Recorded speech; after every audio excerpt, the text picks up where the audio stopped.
Welcome to another day of the KSL. I am Rapid, back with no regret, and we're here for Group B. If you missed Group A or you haven't watched KSL for a while, it's a brand new season. We've got new players, a new format, and about 8 hours of StarCraft to go. You think we're going to have another 8-hour group? I would not think so. I think Rain is going to boost a rocket out of this group insanely quickly because he is just so good.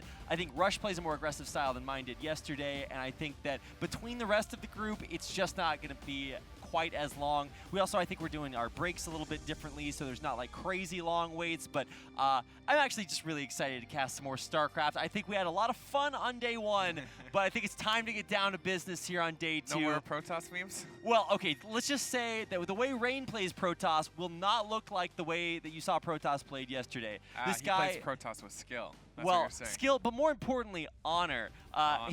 He's just so good that it is just such a treat to watch him play. I mean, this guy was a god in StarCraft 2 for the longest time. One of, if not the best player in the world for maybe a year and a half. Yeah, Rain was very dominant for a really long time, actually. He's like one of the most dominant Protoss players of all time, I would say, next to MC. In StarCraft 2, right? Yeah, in StarCraft 2. And in StarCraft 1, he was known as by Sun. It's kind of weird that he changes from Sun to Rain. But anyway, he was really up and coming right up until the very end of the previous era of Brood War. Switched to StarCraft 2, killed it, became a commentator, killed that, and now he's back to do it all over again in StarCraft 1. And this is a guy who is a multiple-time champion. StarCraft 2, StarCraft 1. Multiple time, multiple regions, this multiple guy's everything.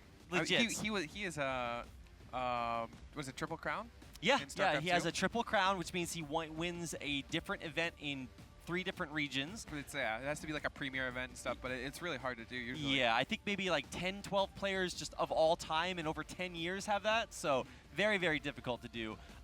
So he's the truth. So look out for Rain, he's a god. Sacsri coming back, also another StarCraft 2 player. Yeah, lesser than Rain. But yeah, but he still has a championship under his belt. He has one championship. He was looking pretty good, actually, and then he kind of just disappeared. Yeah, but now he's back in StarCraft 1. He's qualified for ASL once, and then also KSL. He's coming in here and is kind of an up-and-comer, but I would say that between Rush and Sacsri and Best, probably Best is the favorite, but a lot of things are possible just because Best has to prepare for all 3 races. Rush plays a very crazy aggressive style, and Sacsri has got some of those potent Zerg builds in his arsenal today. Doing really well lately too, like ladder-wise. Right, ladder-wise, but also spawn bangs. He's doing very well, which is like the sponsored matches out here. And I would say that the builds that Zerg is kind of coming up with right now, they're really starting to get creative and super, super powerful. So lots of things to watch out for here on day number 2. Exciting group for sure. Actually, all of these groups are just so good. I would say I was talking to a lot of other like pro players from North America and Europe, and they were actually considering this to be the group of death. I think by group of death they mean that Rain is going to cause the death of the other 3 players in the group, but it should be actually really exciting to watch. So looks like we're having all the flashing lights and craziness up on stage, which means we may be about ready to go. I'm excited regardless. I think that just means Korean commentators are on now. Oh. They like the foreigner commentators more, so we just get more time to talk. We also don't get these cool flashing lights that they have up on stage. I'm a little bit jealous about that. I mean, I like that we have like a little bit more of a chill, laid-back kind of broadcast area over here. But yeah, do you like the flashing lights? I mean, does anybody like the flashing lights? Well, they also have these like pillars of flame that come. Well, I guess it's not fire. It's like the dry ice. It's super cool up there, but it also scares me really badly whenever they fire because it's really loud. So yeah, we don't have that back here. I'm glad. I like not distractions, especially as a player. It's not fun. Well, when we come back from commercial break, it gets me every time. So. Gotta not scare the commentators. So it's looking like we have our first match, which is, let me just make sure that I'm okay. Sacsri versus Rush. I wrote that down earlier. Nice. And then after that will be a PvP between Rain and Best. Now, Rain did not have to qualify for this tournament because he is, by the way, spoiler alert, the champion of KSL. And Best did. But Best destroyed everyone in the qualifiers. He had basically nothing really standing in his way. I think he beat Haya, who is an ex-pro Terran player. He's one of my favorite players. He's got some of the best Mutamicro for a Terran player. He has this really sexy video you can watch of him where he's doing Mutamicro with 2 control groups of mutas at the same time. And he does the same thing with Raze as well for Terran. I would have loved to see him back there, but not at the expense of the Domen. the godlike Protoss player best. So looks like we're about time to introduce our first 2 players, which means that we get a chance to talk about Sacsri. Yeah, long time no see from me, but looking forward to him. Well, the big thing about Sacsri, as you can see from his performances, is that he has actually gotten consistently better. He's qualified for 3 seasons of ASL in the row, and he made it to the top 8 last season. That is insane. So you can see he's just getting better and better. He's also getting better and better looking over time, too. I have heard he's, yeah, like I said before, he's coming up a lot more. He's doing a lot better on ladder and in the spawn banks or whatever you're saying. So I think we have to look out for him in this group. I mean, we'll have to see what he does. I think obviously Rain would be the favorite of the group, but I think second place has some contention. For sure. Honestly, if Rain doesn't get first place, that will be the true upset of the day. Yes. But for Sacsri, he is very strong right now, and I do want to kind of talk about his builds a little bit more once we get in there, because I did kind of brush up on those beforehand. I'm just really excited to see what his opponent Rush does, because let's just talk about this guy. Every season, he names himself ASL Season 7 Champ Rush, or ASL Season 8 Champ Rush. And it's so sick because this guy is he's so try-hard, right? And if you look at his pedigree, he's got Star League records on there too. ASL, and he played in the Tving OSL, which was the last one that we had in 2012. This guy has been around for a long time, but he hasn't necessarily had a ton of success. But he's so hype. He's so fun to cast because he does not play that AFK off 3 bases, get 3-2 and push you kind of style. This guy is getting out there. He's making these pushes happen. He's stimming across the map. He's really exciting to watch. So I'm going to have a fun time with this, and I think that probably Rush will too. Yeah. I'm interested because I think that this game could actually decide which of these 2 players has the better chance of advancing. Obviously, second, yeah. But well, best 2 is pretty scary. So I mean, best is certainly scary and probably the favorite to get out second. But this is where we figure out how scared best should be. Yeah, I mean, this is a really scary group. I think the second place here is really contended for all 3 players. I mean, they all have their own unique quirks, so we'll have to see. Into the Eddy is the first map. Yeah. Or what is it called? It's called In the Way of an Eddy. Just call it Eddy, man. There's a clan that's into that, so I always get like confused. Oh yeah, that's right. It was Into the Rainbow is the big guy from that clan. So like my brain just like automatically converts it to that. And I'm like, whoa. No, it is Eddy, and they did this part in the group draw show where they picked the players for each group.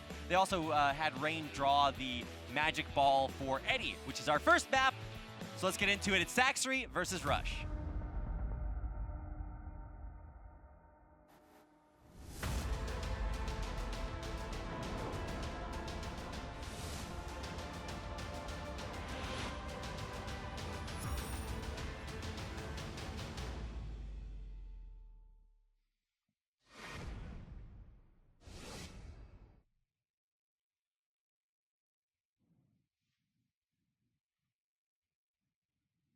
Oh, we didn't hear the beeps that time. How am I supposed to know if we're in the game or not? In the bottom right-hand corner, in the red, is our Zerg player Sacsri. And in the upper left-hand corner, in the blue, is our Terran player Rush. Yeah, this is going to be an interesting TVZ. I'm really excited for it, honestly. I'm not too sure what to expect from Sacsri, but he's looking strong. This is going to be a very interesting TVZ. I remember the first time I got a chance to watch Rush play. I was like, wow, a double quotes amateur. He's not an amateur, but he hasn't really killed it. He's not one of the legends out there. He played in a lot of the was it Sonic Star Leagues, which is like the leagues that ran in between the previous era of StarCraft and this era. When the first time I got a chance to watch him, I was like, oh, he named himself Rush. I wonder if Rush, and he did like a proxy factory or like a 2-fact vulture run bike. It was so crazy. I was like, wow, this guy really lives up to his name. I'm not sure what Sacsri's name is necessarily there to indicate, but I'm sure he lives up to that too. You think his name telegraphs something? I don't know what that would be. If it's telegraphing it to me, I am not receiving on my end. But let's talk about this matchup because there's a lot of things that you can do. 2-hatch Muta is, I think, the standard way to play, but we could see a little bit of a variation here from Sacsri because 3-hatch play is maybe a little bit more outdated, but something he's more familiar with. Right. Yeah, I think it's a little bit harder to do 3-hatch play on this map too, specifically. Especially, well, it's cross spawn, so that's kind of nice, I guess. But it means we have a higher chance to actually have a medium-length game here. Yeah, well, sure. I mean, that's always the case with cross spawn. Sometimes, unless you get Rush, who really wants to like make something happen. Well, now, there isn't a factory in the middle of the map. That's so. true. So he's already less aggressive than Mind played in some of his games yesterday. No, I guess there could still be one, but unlikely. There's no gas taken. Yeah, I mean, gas that wouldn't make much sense, would it? Telegraph that. I would expect there to be some form of like a barracks expand here. Seeing the workers in the middle of the map should tell each other where they are spawning, and as they realize it's cross spawns, probably neither player going to have too much to say about that. It's so hard for me to see. I was going to say, usually we actually have the game on our personal monitors, but instead they put it on a giant TV that's like all the way across the room from us. So I'm squinting, guys. Yeah, I have eyesight problems with like long distances, and it's like the little things like text, so I can't even read the minerals. But I see the Marinas shooting the drone. Just assume they've got some of them. That's I'll assume my they've strat. got the minerals. Thanks, Rapid. Nice. So it's a barracks expand for Rush, which is a pretty fast way to get an expo out. It's not like a 1-1-1 where you get the gas and the tech first. You're going to have that expo pretty quickly. And across the way... Across the map? Yeah. On the other side, Sacsri is also getting his expo up. Yep. And gas and probably teching to layer here pretty soon. But he does have that macro hatch, which is the departure from that 2-hatch Muta play that we saw Modesty do on day 1. Yeah, I mean, at least he's not rushing out Mutas. It could still be a Muta play or something, but, you know. Yeah, I actually really like 3-hatch Muta. 2-hatch is a lot more visceral, and you can deal a ton of damage very quickly with it. But I think forces a reaction really early as well. Yeah, 3-hatch is it's not a surprise I'm going Mutas, but I will have enough Mutas to actually just be very scary with them. There's also a lot of possibilities with 3-hatch. I mean, there's a lot of larvae at play here. So, like, if the Terran player doesn't get a full scout constantly, it can be a little bit scary. I think he has to respect a lot of play with 3-hatch. Yeah. For example, if it's a 2-hatch, a really fast layer, what could possibly be, right? Well, see, he saw the 3 drones still in gas, so if you're just trying to do something a little bit cheeky, then you can really tell based on the gas drones. Right. Now, these Marines are spreading out here. They're looking for anything like scouting Zerglings, which obviously would not be way out on the map just yet. Overlords, and I think he is going to find the Overlord that's hidden at the 9 o'clock location with one of those Marines. This is really cool because he knows that he doesn't have to worry about the Lings being out there because he can literally just see them with the SCV. Oh, this Overlord looks fine, though. It's safe. So nice job trying to get out there and see, everything. Rush knows basically the way the lay of the land looks right now. He's actually still keeping his SCV alive, which is pretty impressive because those things don't regenerate like the other 2 races. Yeah, it looks like it's a 1 hit from dying. And yet, it still keeps doing its little SCV dance on up the way. I think it's actually just about to get picked off. But either way, the engineering bay is up and running. So we should be seeing bio play here out of Rush, not kind of the mech styles we saw Mind try to pull off yesterday. Yeah, I mean, that's pretty standard, right? Yeah, this is a much more standard way to play. So I actually love it when Rush does this because I think that it illustrates a lot more of his strengths. He can do some vulture shenanigans and things like that, but I would be expecting to see probably 4 racks out of him eventually. Yeah. We might see like some kind of bio feints and stuff, forcing the sunks, that kind of stuff. Back in my day, it was 5 racks plus 1 on Fighting Spirit. You just go. It gives you so many Marines. I mean, I'm talking like 2 years ago. But yeah, the idea is that you used to just power on bio. And if that didn't get the job done, then you were like, well. But now it's a little bit more conservative. Oh, wow, he is going 5 racks. All right, nice. So this is what I was talking about. You get a ton of bio, just astronomical amounts. And for the Zerg, it's hard to see exactly what's coming because you don't show all of your bio at the front door. Right. Okay, I can actually see now. I'm excited. Yeah. So, I mean, these Zerglings are important. He's going to see... Zerglings. Well, he sees no bunker at the front door, which tells him, wait a second, he's confident at defending, he's got a decent amount of bio, and there's no real way that the Zerg can break in just yet, unless you're really trying for an all-in, which he kind of scouted for earlier. Yeah, skipping the bunker's quite nice. I mean, he's not getting punished or anything for it, so it's just a little bit of like a corner cut that you can cut, I guess, if you're producing a lot of units. This should just force in a lot of sunkens here, but yeah. Well, double gas and the Spire, I think, about to finish. Is that what I saw morphing there in the base? If that's not Spire, we're in for some surprises, but I believe it is. Yeah, just finished. So all of those eggs morphing are going to be Mutalisk, so that's going to be 9 headed out across the map. He isn't building any sunkens. Well, I guess the Marines are kind of staying home.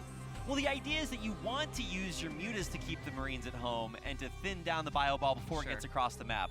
And with 3 hatch, you have enough mutas to probably do that. But against +1 5 racks, once that upgrade kicks in, mutas, I mean, it's really hard because they just take so much damage. So the Hydra Den as a follow-up is obviously to get lurkers eventually, and that's why you see him expanding to a third base down there on the left-hand side. The mutas, there's a lot of them. Scary. I don't know. Okay, if he fights it, this is going to be really scary. It's all about when that +1 kicks in. Okay, +1 just finished right now, and that means with this stim, these Marines deal a billion damage, a gorillion damage. It's insane how much damage they deal. And so the mutas have to buy time for these Sunkens to complete, but the micro's not looking that hot for Sacsri. He almost just lost the muta for nothing. Right. Well, I think the Sunkens are going to get up at least, but I'm wondering if there's a counterattack potential here. Definitely a counterattack. There's 4 Sunkens. Like, I think 4 Sunkens defends this. But the problem is that you can sandwich the bio ball against the Sunkens, and then they just get massacred. It looks like he wants to just engage this, too. It's possible. I think he's still debating it. I think the counterattack is a really good Well, the big thing is that there's a bio ball that's been produced out of these 5 racks back at home, and it has to rejoin this bio ball in the center of the map. And so you're seeing Rush try to move out with that second bio ball, but it's very vulnerable because it's being cut off there by the Zerg forces. Here comes the fight. Yeah, he's trying to catch this bio ball before it comes in there. The micro now actually looking super on point. The Zerglings wipe that bio ball out, and all of a sudden, Rush has got to head back home. He there's only one turret here, too. Well, he actually just has basically nothing back in his base. Oh, no, this is tragic for Rush. Yeah, this is pretty bad here. He just has... I mean, he might just lose right here, honestly. Oh, he's absolutely. on top of the production. I mean, the bio ball is returning home, but... Like, he's going to sack that base, but he does not care at all. He's got Zerglings in the base to kill the turrets, and actually with the SCVs now taken down by the Zerglings as well, this muta ball is getting so much damage done. It's completely uncontested. I mean, he can come back in here, too. The turrets aren't going to have to be rebuilt. Nice thing is he got the third, but does it really matter if there's so much economic damage on the other side? Oh.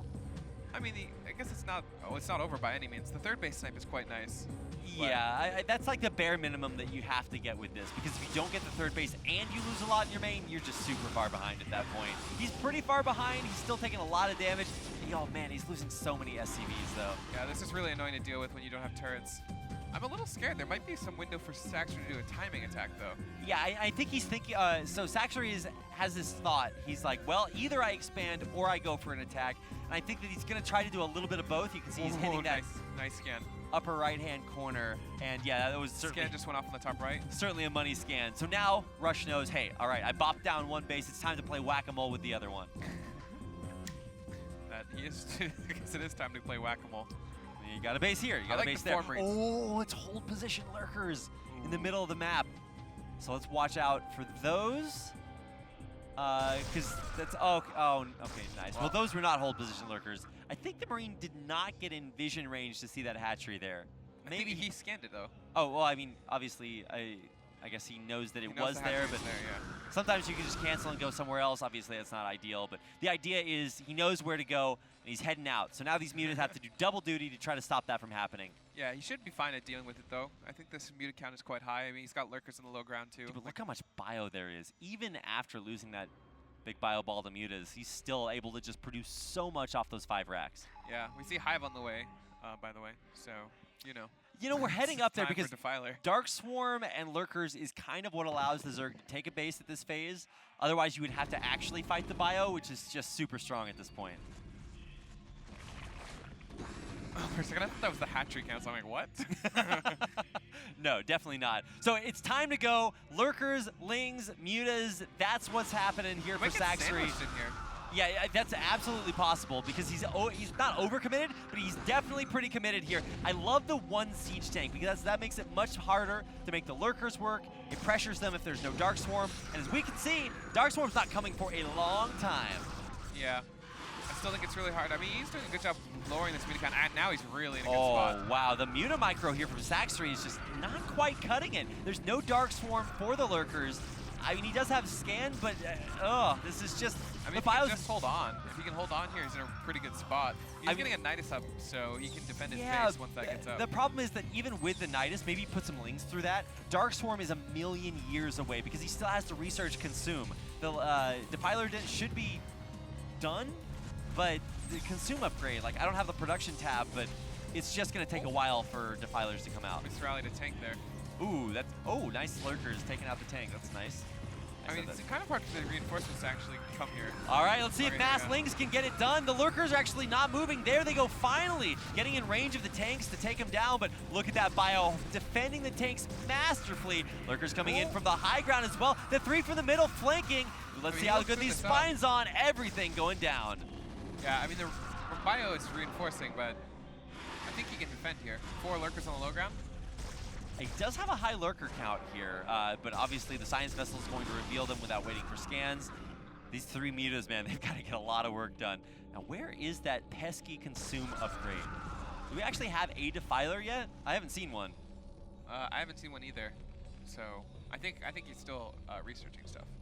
Does he even have? Oh yeah, he does have the defiler. Okay. He definitely has the mound. I think I called it a defiler den out there. Clearly a defiler mound, but he holds on to the base. That's the big victory, right? And so Rush is saying, well, maybe I can't break that base, but there's a defiler here now. He's trying to push up here, and yeah, I think it doesn't have energy, so maybe Consume is not quite done researching, but it should be done here pretty soon, and I think it will be done in time to stop this push. Yeah, I don't see him dying anytime soon, that's for sure. Okay. Though, yeah, I mean, if he can just hold on and you know, have 1 or 2 really good fights, I think the momentum could shift really quickly here. Yeah, those Lings running by are pretty important because it allows Sacsri to both be contained and have a small presence out on the map. And they can threaten flanking later on too, but oh no way! How does he know?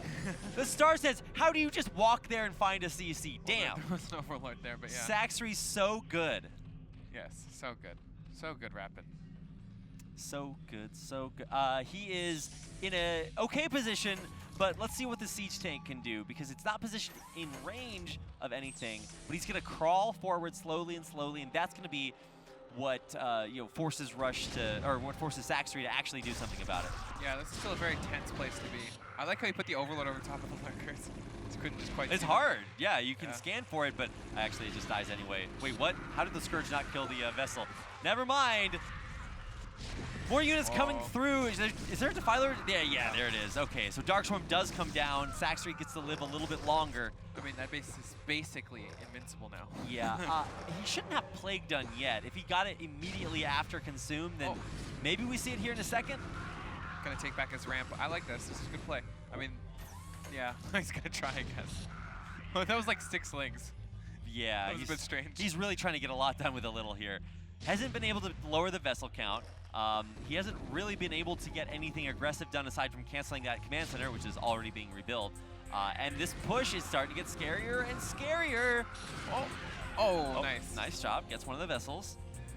And this is the thing for Terran. I'm not sure if he's necessarily committing to like maybe an SK transition off of this with lots of science vessels, but this run by is going to be really nice. This when he ran those Lings by the bio ball, that is getting Sacsri so much value in this game. So much value already. Oh my god. Yeah. I mean, finally the Lings are cleaned up, so Rush can start to expand maybe a little bit more aggressively, but he still hasn't done anything to this base. Yeah, I mean, he's bought enough time, though. I think his base is basically defended. I mean, it's going to be really hard. Ooh, nice Plague. Yeah, the Plague is good. It misses the vessels, which is the real money, but the Darkstorm should allow Sacsri to start cleaning this up. He actually does have an Ultra out, but it's only got 1-1, no speed, no carapace yet. Yeah, he's going to clear this up quite easily. But yeah, should be able to clear that. So yeah. Is that a 4th base? Yeah, Rush is expanding quite aggressively because he had that contain on. Yeah. And I think he should actually be okay to defend it, but he's starting to get a lot of surface area. And when Zerg has places, yeah, to defend. Yeah, they've got speed on their Lings. They're going to have that adrenal upgrade to make them kill buildings basically instantly. And Ultras are even going to get speed here pretty soon. Ooh, I wonder how these drops are going to do. I mean, he's going to drop in the natural. I mean, that's usually where the rally is, but oh, nice, he got scouted. Well, yeah, scouting that is really nice because after being contained for so long, Sacsri really wants to get out there and try to stop Rush from being able to expand, well, specifically here, but also everywhere else. Oh, Scourge! Wow, good job getting a dropship. Yeah. And that is, you're going to make that a lot less powerful, but still not something you can take lightly. I mean, and this base gets cleared up on the left side, too. That's the big win. Really good for Sacsri. Yeah, I think Rush overestimated the power of his contain, and now he's kind of getting punished for that. Yeah, I mean, the contain was okay, but I mean, he didn't take him off his 3rd base or anything. So, he got this.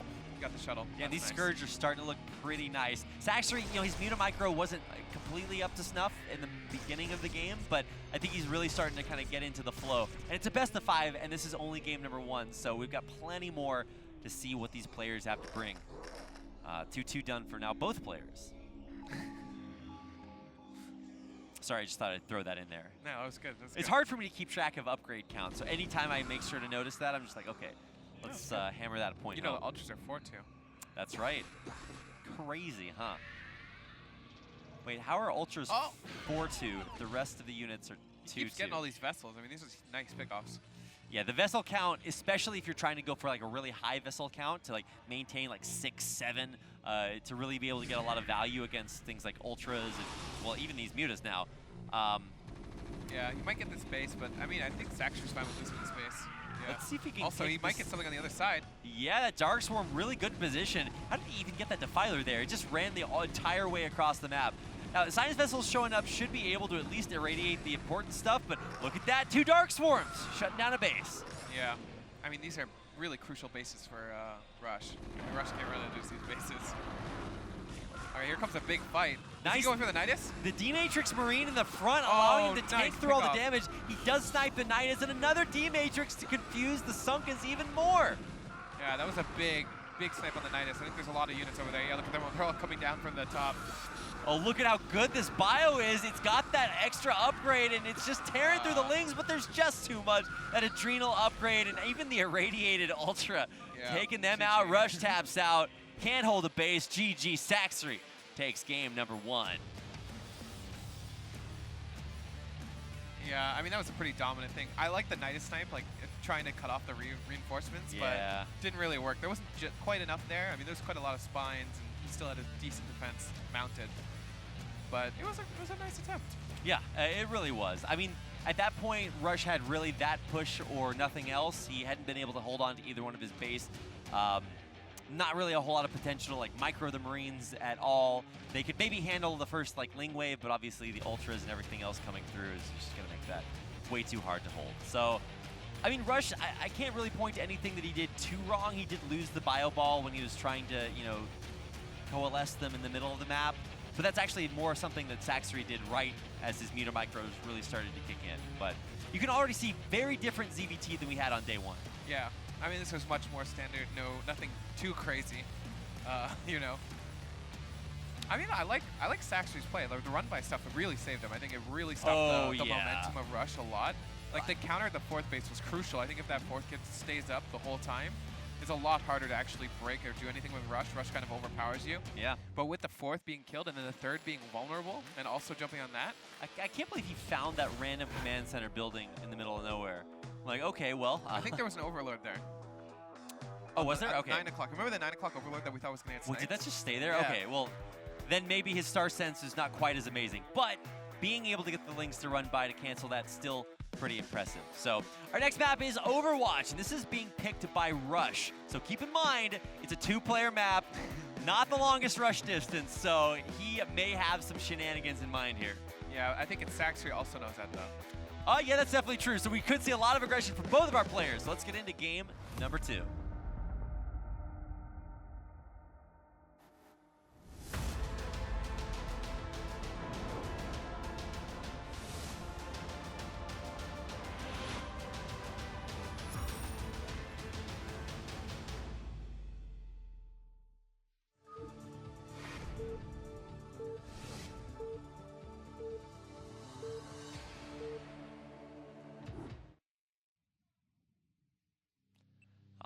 Here we are, game number 2. The map is Overwatch, and in the upper left-hand corner in the red is Sacsri.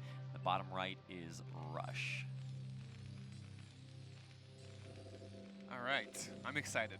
I'm excited for some shenanigans. Or the lack of shenanigans. You know what? I'm excited either way, Rapid. I'm just excited to be here casting Yeah, Food War I'm with excited you, Jake. for StarCraft. Well, also, this is only the beginning. We've got like 5, 6, 7 more hours of this stuff coming up, so buckle yourselves in. It's going to be a long ride. We will turn this StarCraft bus around if you guys don't behave. It's, for Sacsri, I would say maybe par for the course as he continues to improve. He did just make ASL round of 8, which I think impressed a lot of people. His performance in the group stage is especially shocking. But then he hit Rain, who 3-0'd him in the round of 8 once he got there. So a little bit unceremonious. Yeah. Nice little extractor trick there. So not really the biggest deal, but it does allow you to get that extra drone without having to build the Overlord. That is how extractor tricks work. It's funny, like, you have extractor tricks in StarCraft 2 a lot as well, but I don't think that they're ever, like, you know, is there ever, like, a moment where that's super crucial to your build? Not at all. I mean, the thing with the StarCraft 2 is you start with so many more workers at the beginning of the game. It doesn't really come into play. Yeah. It used to come into play a little bit more with, like, the old economy, which is a lot similar to Brood War. But just the way the economies work, it's never really worth it for an extractor trick, unless you're doing some real memes. But just a different game for economic perspective. And it can definitely be stylistic. Obviously, the advantage of having a faster drone carries forward through the rest of the game. So let's see what's happening here. The drone pressuring should already be maybe a little bit of a signal. I think it's just playing safe, right? You were talking about how Rush could do something crazy on this map. I mean, it's nice to have a drone scout and he can pressure as well. Yeah, for sure. He knows it's not like a proxy racks or anything, and he also, you know, gets to harass the wall, which is nice. Certainly. Now, let's see what Sacsri wants to do here, too, because he did go 12 hatch, which is a very economic opening, and that's why it's so important for this drone to, like, see absolutely everything that's happening, because if he didn't see that barracks there, he'd be in a lot of trouble right now. Yeah, he's just being annoying, too.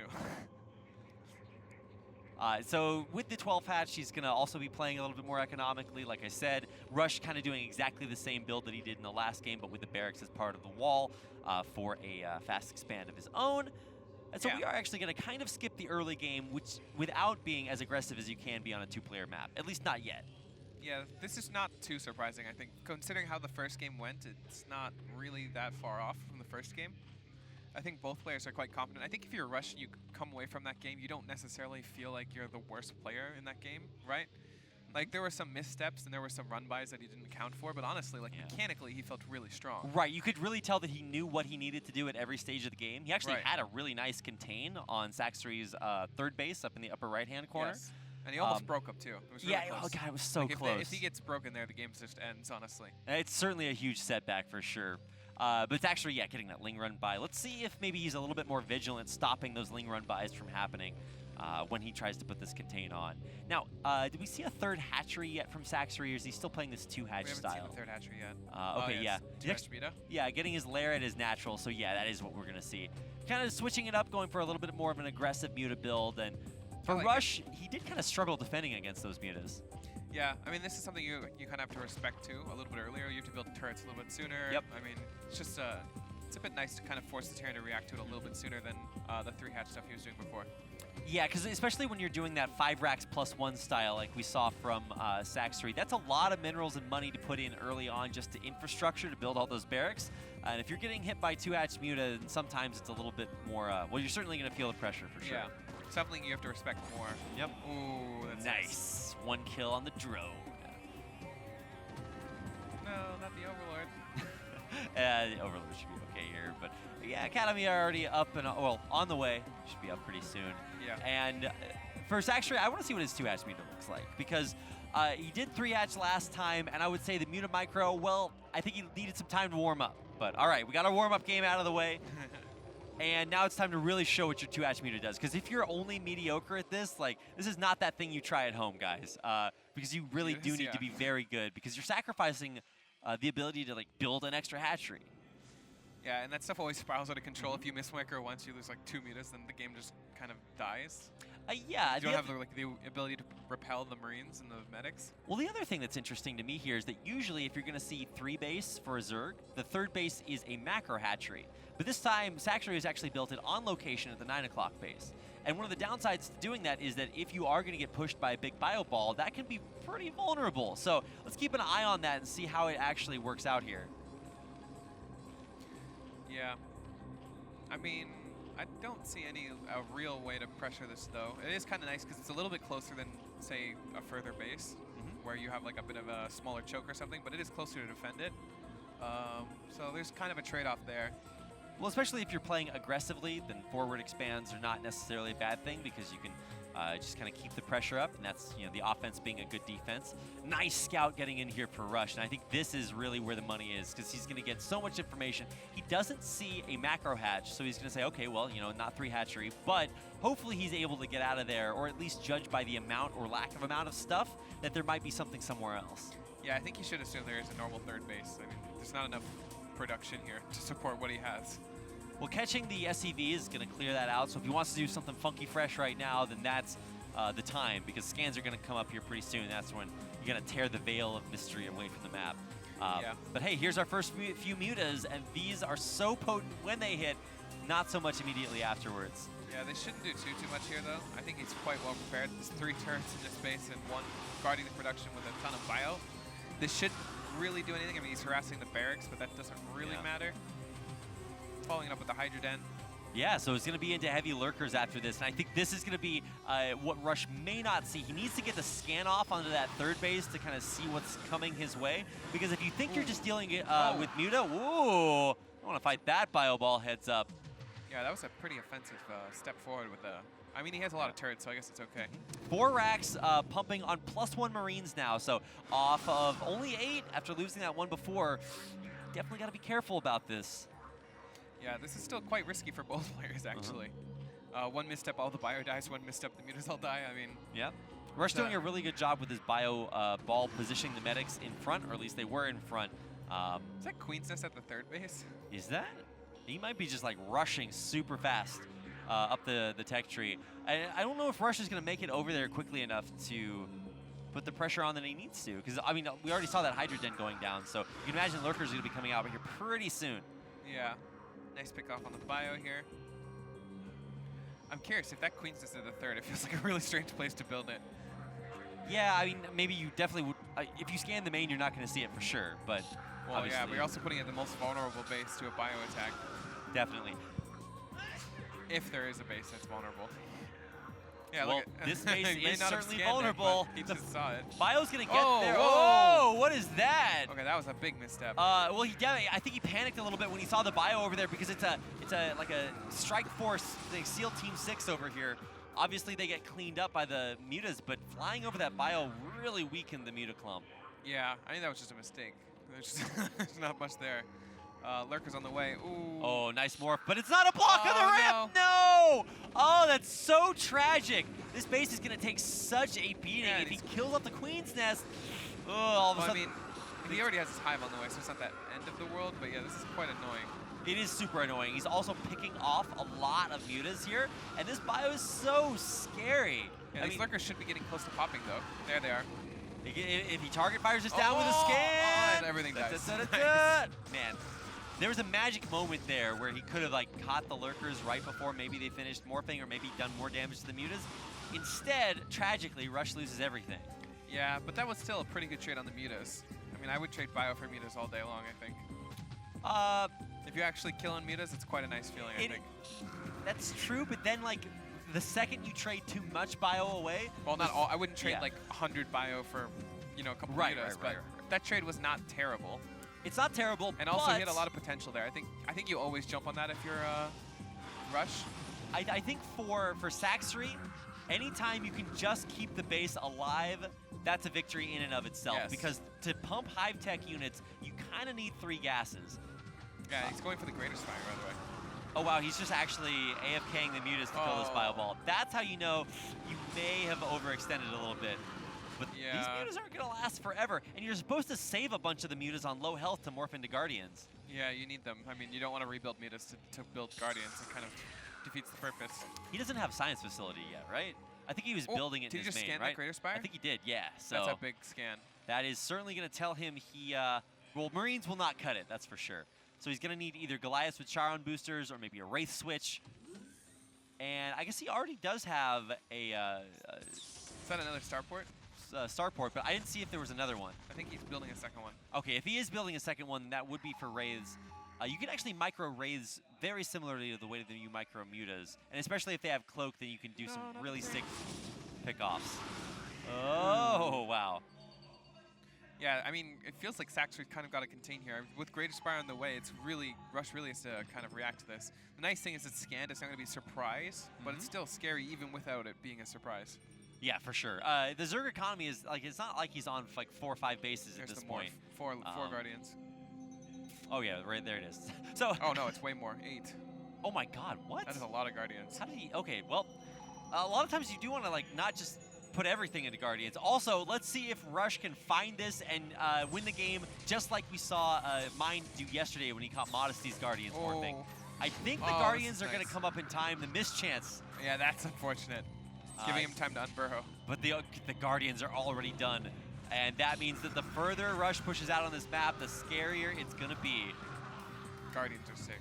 They are so sick. A lot of people will say Guardians are slow. I don't know, man. They're pretty fast when you're used to StarCraft 2. Oh, for sure. They're definitely way faster than Broodlords, but you still have to run all the way away from them, and they're not so slow that they won't hit inevitably.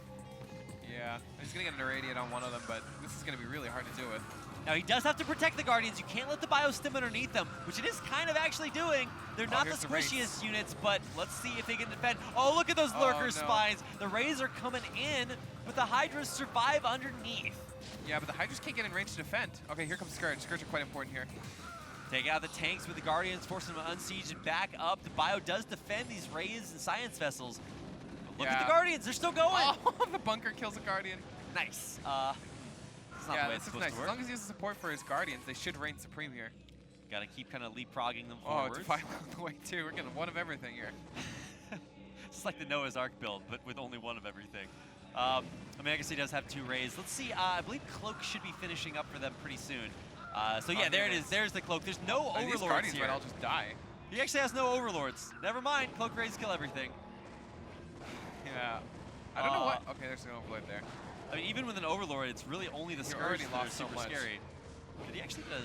He did get a Wraith, but yeah. This is not bad, honestly.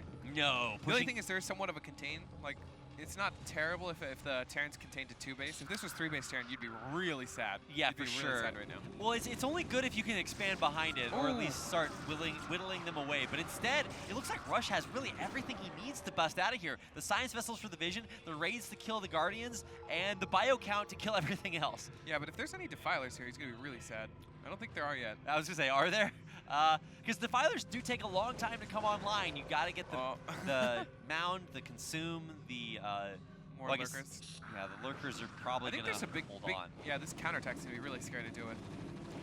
Yeah. Looks like we might have a bit of a base race here. Yeah, so he's trying to go in there. He gets the Lurkers under Dark Swarm at the natural. Yeah, I mean, this is going to force Rush to actually go for a base race. I mean, like, he's never going to turn around his army. This is fully committed now. Yeah, and he's going to the natural and the third at the same time, choosing to split because he knows that this is exactly like you said, no regret, a base race. Oh, Lurker Spines on the stacked SCVs. We going to get him? We going to get him? No hits. So the SCVs survive, surprisingly. But it's important. The Lurkers are getting on top of the ramp now, so this is really a huge threat. I don't think there's any... Defensively! Oh, look at that on the bridge! Okay, that's massive. Yeah, he didn't see them coming, but is there any anti-air? I think there are a couple of Hydras. One Hydra. As long as he's in Dark Swarm, it's okay. I think, so as long as you have a pixel under Dark Swarm, I think you're under Dark Swarm. That Hydra was definitely under Dark Swarm. He would have been dead. For sure. The Rays are still a really valuable part of Rush's army, especially as he hopes to defend against these Lurkers. The medics. Nice. That's how I like to kill my medics. Can't stack medics. Still, Ray's wow. actually killing things. Imagine that. The ground laser does damage. That's still going to take a lot to retake this natural, but with a stim down the ramp and the vision, you got it. Rush is able to retake that base. He saved most of the SCVs too, so this could have been a lot worse for Rush. Now, did Rush save any Guardians is the question. Sacsri? Or, yeah, Sacsri. Whoops.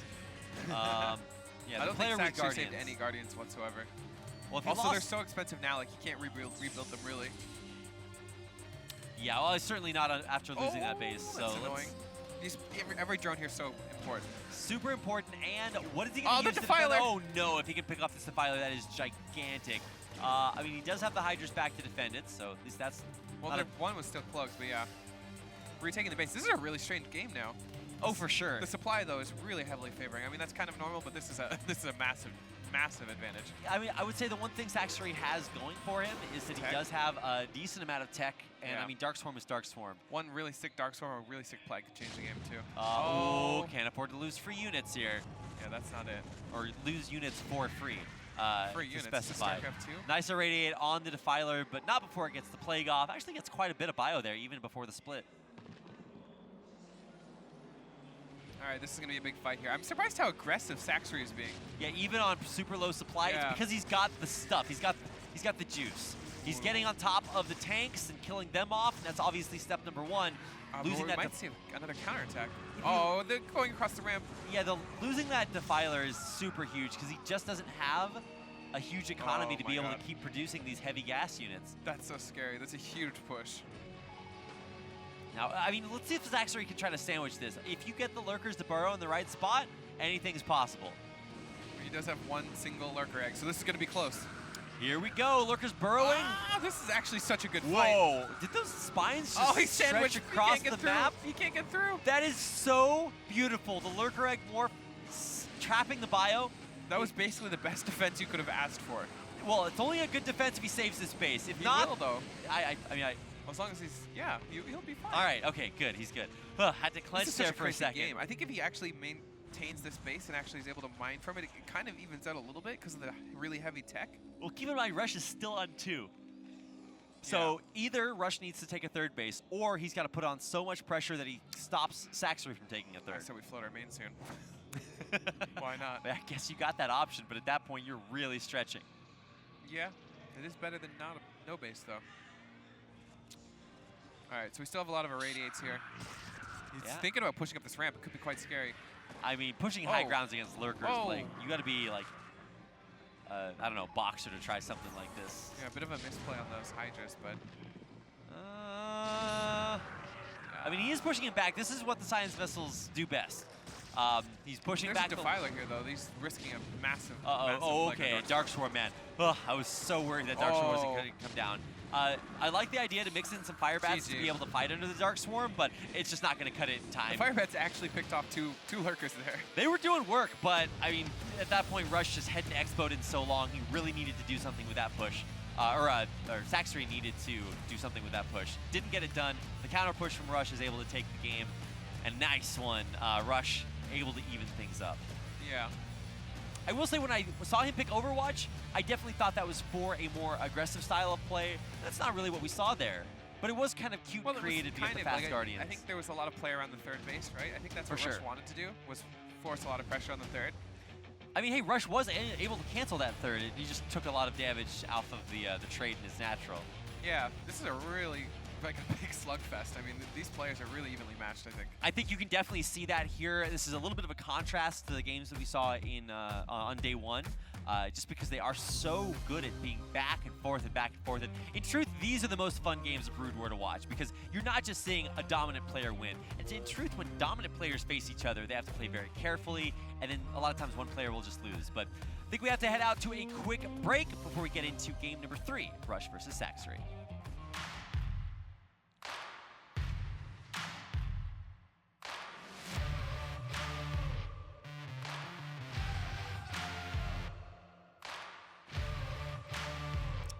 Big thanks, welcome back, first of all, and also second of all, big thanks to Carbot Animations for not only that Reaver plushie and plushie Zergling that we can show you guys, but also for giving one to Jake and I. Those are super cute. You can peep our Instagrams for those. They are the cutest things. They're also incredibly soft. I snuggled up with mine last night. It was choice and almost made me feel like I wasn't cold and alone. But welcome back to KSL. We've got some amazing StarCraft to keep you company here because coming up next, we get a chance to watch the PvP mega match of the day, which is Rain versus Best. What do you think about this, No Regret? Wait, what? Coming up next? Or yeah. We're doing Rush for Sacsri still, right? Oh, that's right. I mean, as our next match. Sorry, I'm fast-forwarding a little bit. Whoa. Yeah, I mean... Just forget that the next 3 games happen. PvP, but we still have an exciting team. To be honest, I'm a little bit used to like the best-of-3 series that we have from our other league. So just getting everything up and running. So for our next game, it's going to be on Neo Sylphid, which is a 3-player map that has low grounds and... or low grounds in the middle, even though they look like high grounds. And I actually think that this favors the way that Rush likes to play a whole lot, because you never have to worry about busting the third base if it's built towards the middle of the map. Sure. Though Sacsri did pick it, so... I'm trying to think, okay, why would Sacsri pick this map? And I think one of the reasons that you can do this as Zerg is because you take the second main as your third base. I don't know.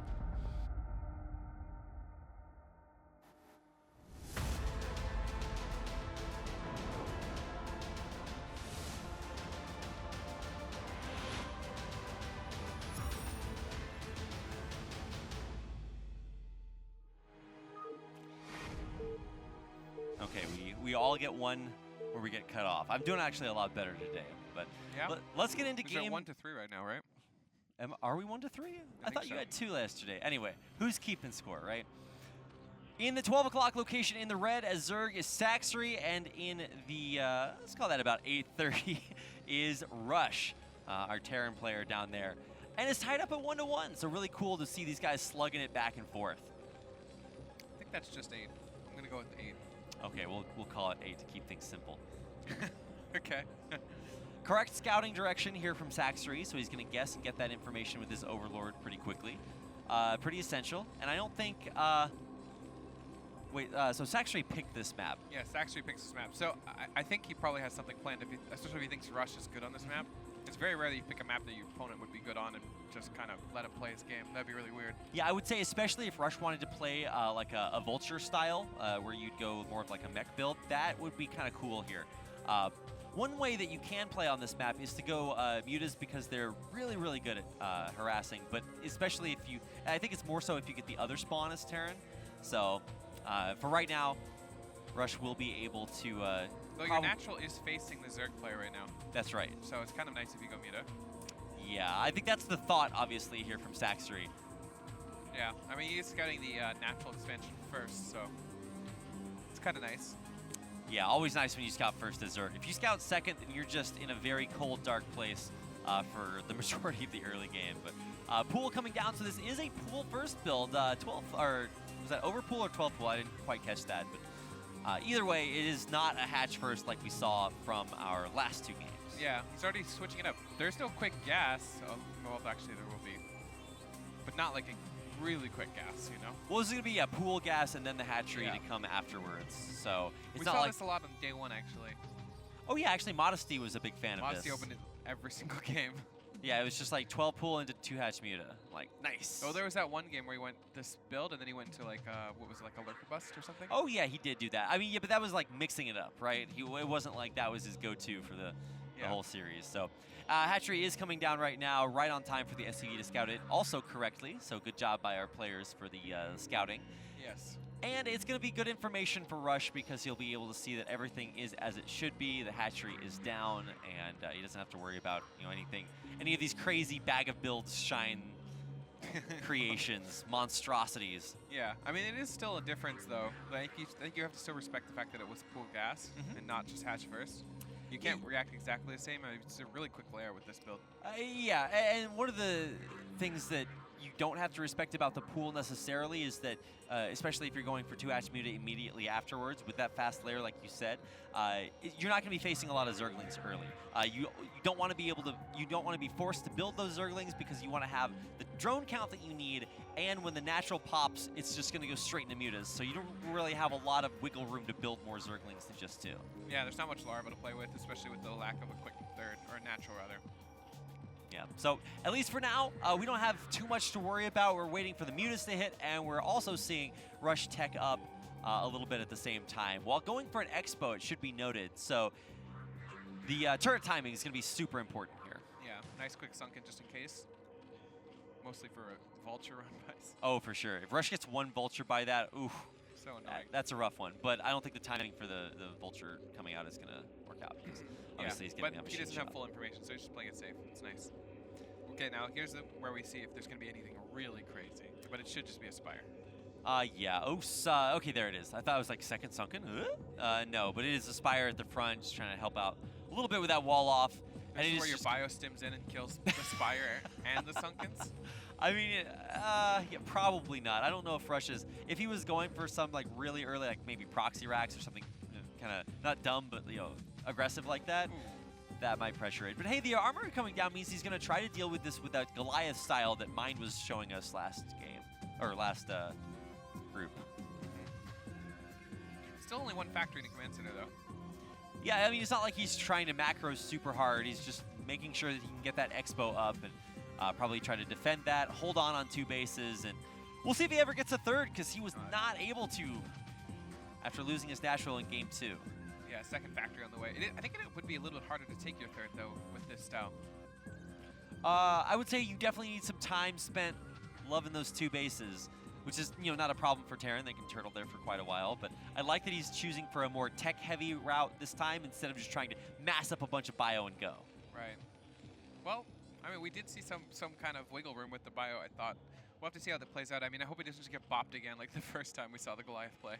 Yeah. That was boppening, if I've ever seen it. Yeah, I mean, mine, you could really tell he was trying to mix it up and try something different. It just wasn't going to work. So I can respect it. We'll see how Rush does, because I would not actually characterize this necessarily as Rush's style. He's traditionally like either a vulture boy or like a really aggressive kind of a bio player, at least versus Zerg. But let's see how it works. His turret timing is good. The mutas should be popping here just a second, and the turrets will be more than up in time. Yeah, third base on the way. Surprised how late it's taking this gas at the natural, but I guess he doesn't have a really high drone count yet anyways. Well, also, he doesn't really have a lot of units to produce that require gas. Goliaths are really the only thing. No, I was talking about Sacsri. Oh, Sacsri. Okay, never mind. He did go for the quick lair, quick spire, so you can always utilize that gas. He has a lot of minerals. Yeah, he should be taking that gas right about now. There it is. Okay. He's taking the third base, too. So that's nice. Yeah, so the third coming up is going to give Sacsri, like, kind of the inner 2 bases for free, which eventually he'll be taking. And I think Sacsri wants to play a little bit of a bigger style this game instead of just trying to really focus off those same 3 bases. So that means that Hype Tech should be coming up maybe faster than it did last game, but he's got to make sure to pressure with these mutas. Let's see if he can get the job done. One of the turrets is actually not completed. He keeps delaying that turret. Really good micro. Yeah, picking off the SCV, and he actually gets the turret too. Nice. I mean, this is big intel though, right? Intel, sure, but the biggest thing is just pressure. You want to keep pressuring the Terran opponent, so he just can't do anything to you while you get this third base up and running. Oh, I don't know about this. That's actually a surprising number of Goliaths. I did not expect him to have that many. Somehow saving all the mutas without taking much damage. I mean, that's ideal, right? That means you can heal them up over time. They don't heal as fast as like StarCraft 2 mutas, but they're going to be regenning. Yeah, what StarCraft 2 mutas does do anything, so. Yeah, good point. I wish we had StarCraft 1 mutas. They actually do stuff. The StarCraft 2 if this was StarCraft 2, all these mutas would be dead right now. Yeah. Now and the Zerg player would also be dead. Back a few months ago, or I don't know, 6 to 8 months ago, you used to do this 5 factory Goliath push. This is not that, but it's still very aggressive. I don't think it's going to be, actually, it might actually be pretty scary. I think if he was thinking about the third base, then it would be scary and probably kill the base, but I thought he was going towards the natural, although he's pulling back right now. This is interesting, a second Rax. He's got 2 Rax, 2 factory. This is not a build I know I have about. no idea what's going on. This is like Bio Goliath? Yeah, I mean, he doesn't have enough Raxes, really, to go bio, I don't think, but, you know. It's so you can float 2 barracks, or you float 1, lose it, and then you still have the barracks, so you can build more. I don't know. I'm just making stuff up right now. Yeah, quite a few Hydras. Yeah. You know. I mean, the Hydras don't do well against bio at all. They get mowed over. So maybe you got the bio to deal with the Hydras and the Goliaths to deal with the mutas. I don't. Yeah, but then when lurkers come out, you're just kind of sad. Yes, you right, are. There's 3 Raxes super now. sad. This is very interesting. You almost never want to use Hydras against Terran.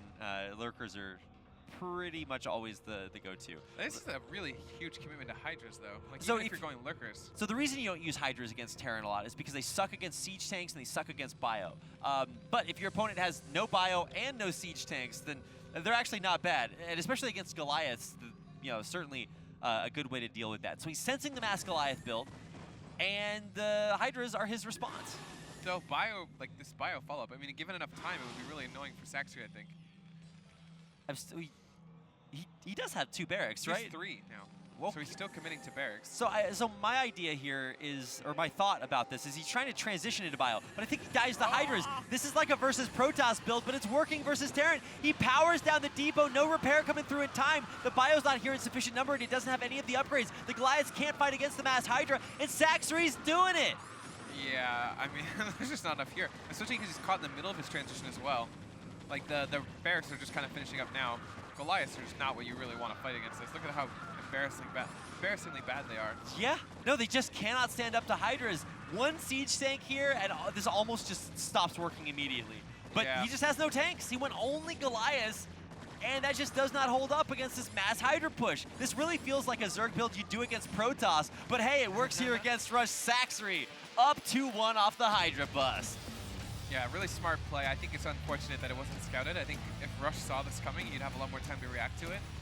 But given that he basically didn't see it until it was at his door, he didn't really have much choice. He had no tanks. He was switching into bio, which is kind of strange because also the bio just had no upgrades. There's like no medics out. There's, I don't know. It was just really weird to see. And a beautiful timing hit by Sacsri. He had to go right then, and he did it, made it look so good. And now Rush has got to look over there. The referee's showing him his build. He's like, all right, I do this build next. Yeah, I think if we push that game out more, like give him 2 more minutes, 3 more minutes, and the bio gets up, that would be a really interesting game, right? Well, then you're building Hydras versus bio, and that is so bad. So, really kind of unique game. I don't think we're ever going to see another one quite like that. Yeah. Terran players just don't die to mass Hydra quite that often. So, yeah, I don't think Rush does that again either. I mean, it's too weak, I think. yeah, for sure. I mean, maybe that's only a 3-player map kind of style that you want to play. But I don't know. I'm really excited to see what else he brings out.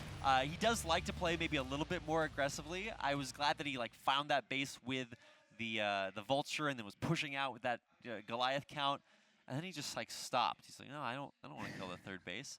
Well, he was a little bit worried about mutas because Goliath. Yeah. I mean, you can't. Imagine we see like a Carapace Muta build or something, and your Goliaths just all die. Oh yeah, no, like the game just ends. That's why I said it's kind of hard for the 3rd base to be taken. I think if you play the Goliath style, it's kind of hard to actually break out of your kind of self-contain almost. Because if you've got like stim bio with medics, then you can really make an aggressive push somewhere. You gotta make sure you have enough map sunkens. control, And, right? Yeah, for sure. That's the thing. There's like no map control with that build. You're just kind of on the defense until eventually you have enough Goliaths to just push out, I guess. It can be really tempting, especially if you're a new player, to just make Goliaths because they shoot up, they shoot down, does everything. But they just don't shoot down quite as well as just about everything else. Zerglings kind of pretty good against them. Hydra's pretty good against them. Mutas are pretty good against them. Lurkers pretty good against them. Just about everything except for Mutas. But you do need something other than just the Goliaths, and I think he didn't have time to get that bio transition up. I mean, I like that we're seeing some new stuff here, and I do like that Sacsri is performing really well. I didn't exactly know which Sacsri was going to come out, but this might be the round of 8 Sacsri. He's only, I guess, 2 more series away, assuming that he loses against I mean, it's possible. Best. He's looking strong. Yeah. I think even the game he lost, it didn't look like he was playing poorly. I thought Rush played really well. For sure. I really like that both players have clear strategies that they're going for. It makes a lot of sense to see. And it looks like the players are ready. So we are about ready to get into our next map, which is a mystery. Fighting Spirit 1.3. Glad that we keep it on the updated version. Surprise them with 1.2, probably so not. So is Neil Sifid 2.0 like a new map? Sylphid, when it first came out, had a bunch of problems with like minerals and the way that the mineral patches were laid out in the bases. So they repositioned those. They updated it a lot. So yeah, so the it's a new map 2.0. Well, this is also it's Neo Sylphid 2.0. You either say the 2.0 or you say Neo Sylphid because the Neo refers to the second version of the map. But here we're just saying both of them. So Neo Sylphid 2.0. That's right. That it's new. Yep. But Fighting Spirit is like one of the oldest maps in the world. And it stands the test of time. Super balanced. It's going to be exciting to see Sacsri play Rush.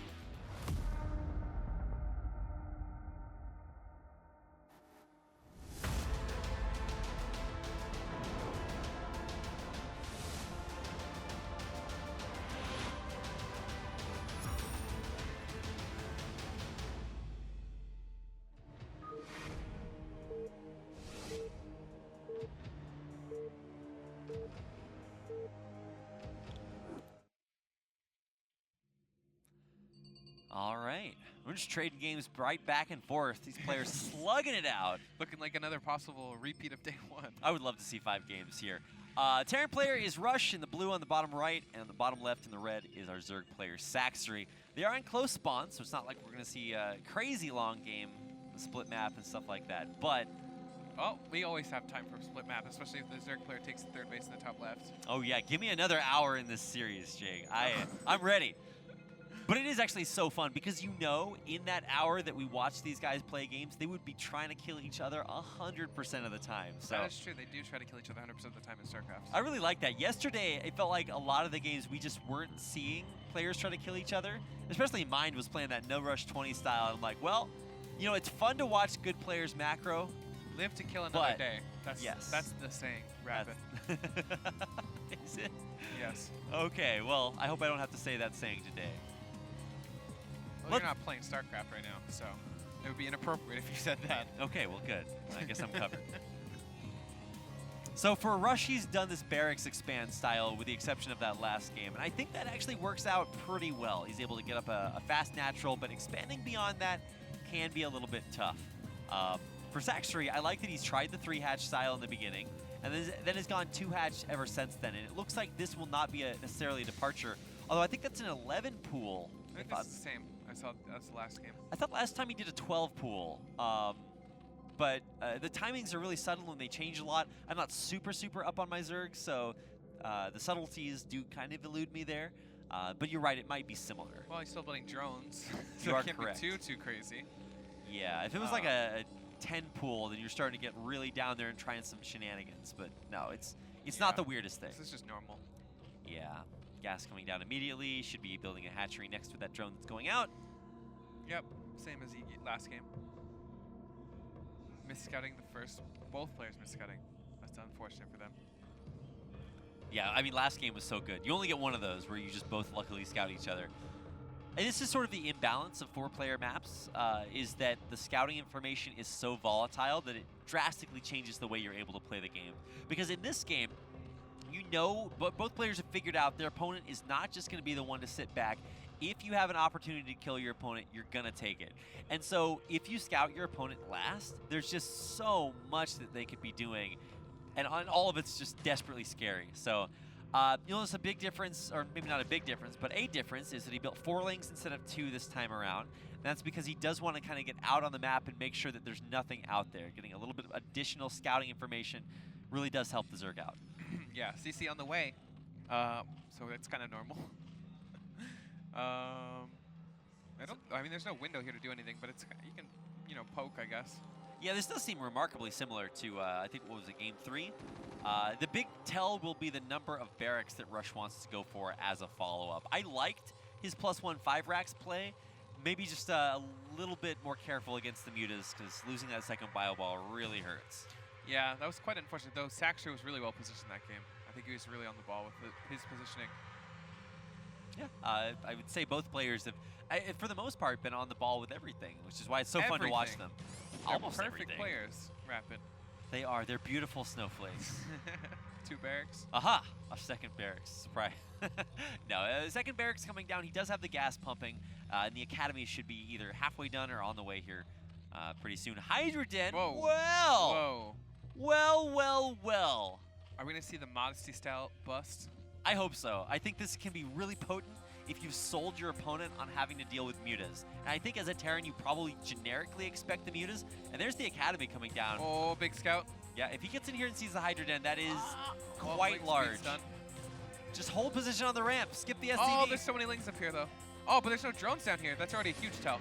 Yeah, so that's a massive tell. That's he should be building bunkers immediately, yeah. Yeah, okay, there's a bunker. You should actually build another one, or at least a supply depot, something in front, because this is not going the distance. Sacsri is going to try to kill him right now, and it's going to be exciting to watch.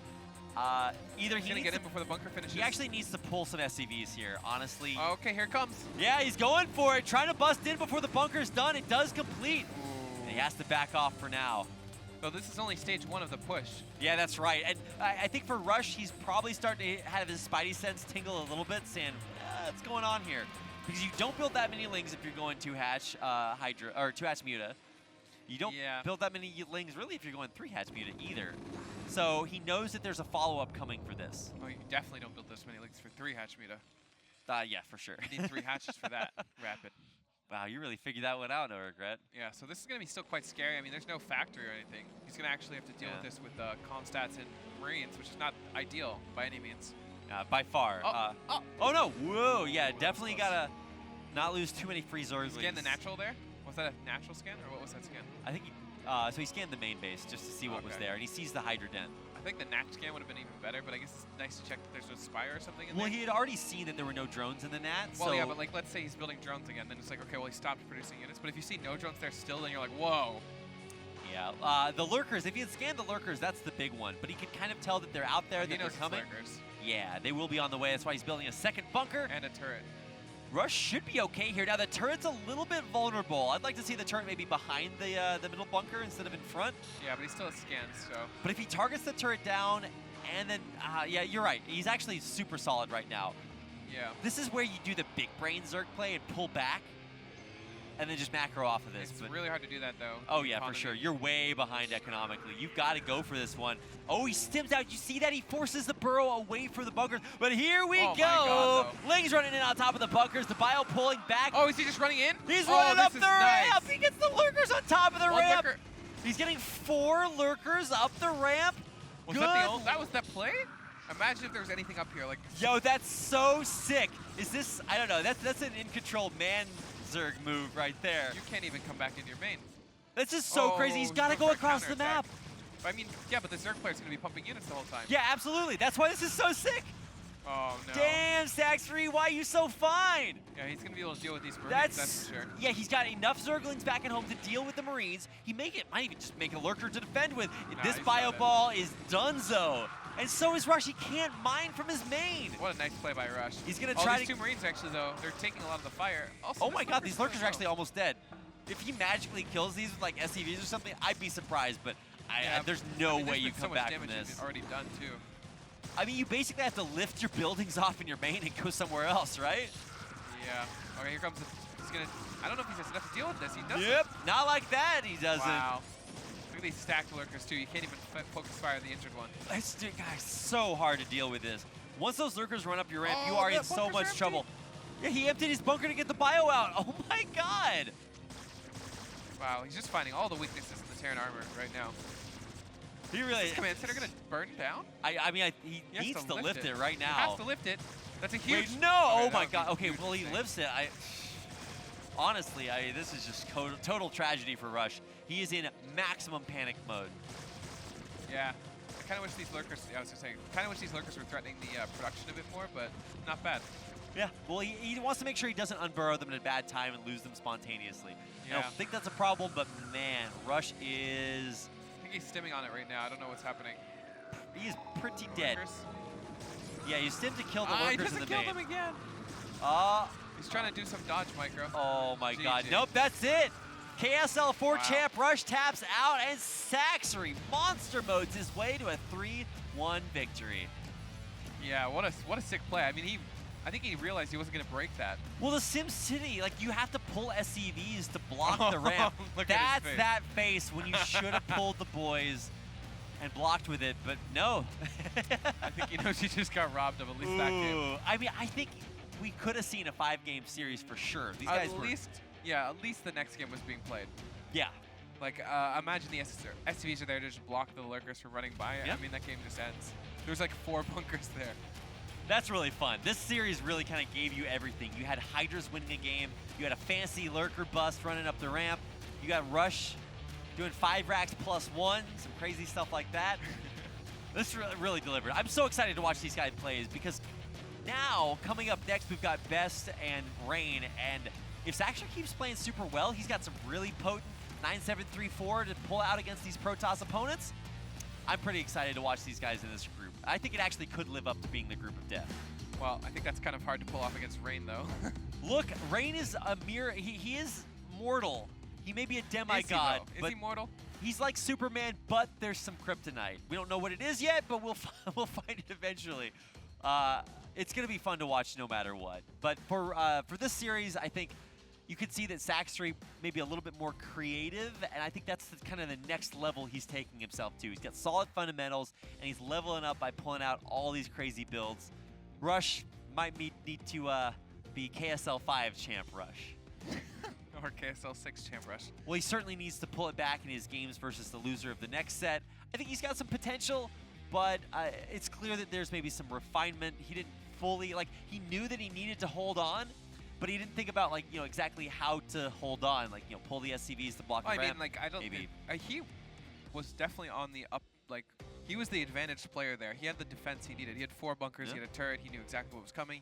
He delayed the run by originally, like with You the can almost stim. just wall yourself in at that point, Yes. just to like. If be all he had was if his even if his guaranteed. Marines were just sitting there so that they couldn't just run by, the game would Yeah. probably just end. I mean, it's kind of a shoulda, woulda, coulda at this point. I think those are all of the thoughts that are going through Rush's head right now. I think that's why Rush is so crushed right now. There's It's a like, there's a oh. nice meme if you want to screenshot that Rush face, no space after that that final game. Oh, the pain that feels is a pain that like Terran players have felt 1,000 times, man. Oh, the pain. Yeah, that was a very unfortunate loss. Yeah, so that's going to do it for our first series here. I think that really kind of delivered basically everything we wanted. We got our ZVT out of the way, and now coming up next, we've got a PvP, which is going to be pretty delicious. I think you can always characterize Best as sort of the ultimate gateway man. He's got really good macro. He does like to play some aggressive styles, but man, how do you beat Rain? You don't. How do you do it? Rain is the ultimate man. This is the $1 million question. This guy's an ASL champion. He's Well, a I guess KSL champion. You beat Rain if you're Flash, maybe. Man, I think you But beat you don't Rain beat if you're Rain. like, you got to rename yourself to like Desert or something. I don't know. Because Yeah. the pain. No from mere mortal Rain beats Rain though. That's for sure. is, yes, you're right. So I hope he does get defeated though, because that's always interesting. And that would be insane to see Rain beat. I don't know. Beaten. Yes, beaten. Ugh. Defeated. My to be slayed, even. That's right, slain. Slain. Will Rain be slain? We got this all. We got so much more of this coming up. So next is going to be Best versus Rain, and I think that we're going to learn a lot from that because not only is it going to be a PvP, so we get a chance to watch 2 of the greatest Protoss players from StarCraft Brood War to go head-to-head. I'm just excited to see what that looks like because either way, it's going to be really exciting. So don't go anywhere. We've got that and a whole lot more coming up next. KSL returns.